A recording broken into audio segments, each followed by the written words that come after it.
La historia de Apple es increíble. Es, de verdad, como un drama de película en 3 actos.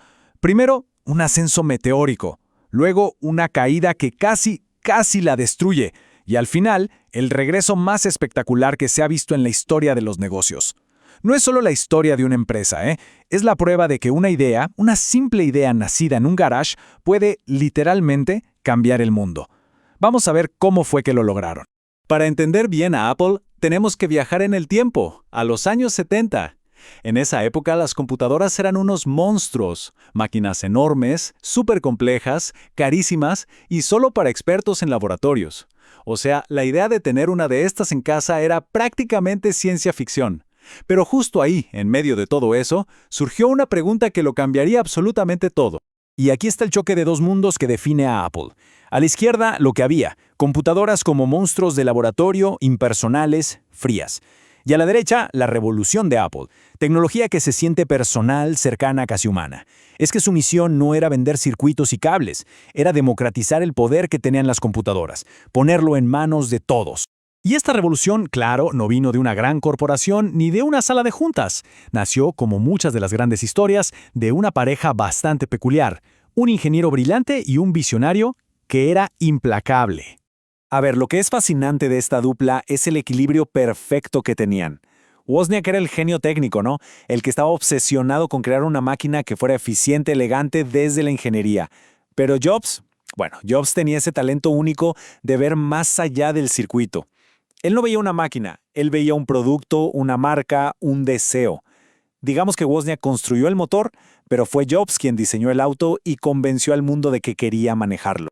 Y sí, lo del garaje es totalmente cierto, 100% real. Aquí no hubo inversionistas millonarios ni grandes planes de negocio al principio.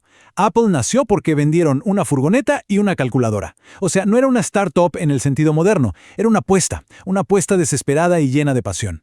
Y eso es algo que el dinero simplemente no puede comprar. Ok, con la empresa ya funcionando, Apple empezó a forjar su arma secreta, la filosofía que la iba a definir para siempre, una obsesión total con la experiencia. Ya no importaba solo qué hacía la máquina, sino cómo te hacías sentir al usarla. Los primeros años fueron un cohete. El Apple I los catapultó, los puso en el mapa. Luego, la Macintosh en el 84 fue como su declaración de principios al mundo. Pero, como en toda buena historia con algo de tragedia, justo cuando estaban en la cima del éxito, empezaron a aparecer grietas internas, preparando el terreno para un divorcio que fue brutal. Y este es un punto crucial, ¿eh? Mientras toda la competencia se la pasaba hablando de megahertz y de memoria RAM, Apple empezó a hablar de otra cosa, de facilidad de uso, de creatividad, de diseño. La Macintosh fue la que introdujo el mouse y la interfaz gráfica a las masas, dejando claro que la experiencia de la persona que usa el producto era mucho más importante que las especificaciones técnicas. Pero todo ese éxito inicial no garantizó un camino fácil, para nada. Después del lanzamiento de la Macintosh, las luchas de poder internas y las visiones totalmente opuestas sobre el futuro de la compañía la llevaron a su momento pero más oscuro. Hay que imaginar la ironía de esto. El arquitecto de Apple despedido de su propia creación.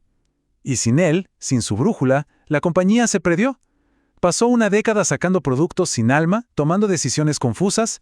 Apple, la empresa que iba a cambiar el mundo, estaba al borde del abismo.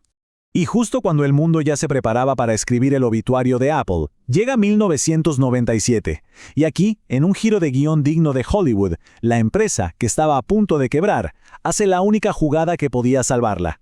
Compra Next, la nueva compañía de Jobs, y así trae de vuelta al rey que había exiliado. El regreso de Jobs no fue solo un cambio de director, fue un reinicio cultural total. Su nueva estrategia era radicalmente simple: eliminar el 70% de los productos que tenían y enfocarse en hacer muy pocas cosas, pero hacerlas increíblemente bien. El primer acto de este regreso fue una bomba de color en un mundo de computadoras grises y aburridas, el iMac. Mientras todos vendían cajas beige, Apple vendió personalidad. No era solo una computadora, era toda una declaración de intenciones. Y el mundo, claro, escuchó. Pero el iMac fue solo el calentamiento. El verdadero punto de inflexión fue el iPod. No era solamente un reproductor de música, era la llave de entrada a todo un universo digital. Con iTunes, Apple ya no vendía un aparato, vendía un ecosistema completo, y con eso se adueñó del mundo de la música. Y finalmente llegamos al momento que lo cambió todo. El iPhone. es que no fue una mejora de lo que ya existía, fue una reinvención total del concepto de teléfono. Condensó una computadora, un iPod y un teléfono en una sola pieza de cristal y listo. Con eso, Apple dejó de ser una empresa de tecnología para convertirse en el epicentro de la cultura digital moderna. Entonces, ¿qué podemos aprender de esta montaña rusa de éxitos, fracasos y regresos? Hay 3 lecciones clave que están en el ADN de Apple y que aplican a cualquier proyecto, sea grande o pequeño. Primero, la experiencia lo es todo. No es suficiente con ser potente, hay que ser deseable. Segundo, una marca no es lo que dice que es lo que hace. Decisiones valientes, como simplificarlo todo, fueron las que construyeron su leyenda. Y tercero, una crisis puede ser una oportunidad. El casi colapso de Apple fue justo lo que necesitó para reinventarse y alcanzar la verdadera grandeza. Al final del día, la saga de Apple no es realmente sobre tecnología. Es sobre una creencia inquebrantable de que la tecnología debe servir a las personas y no al revés.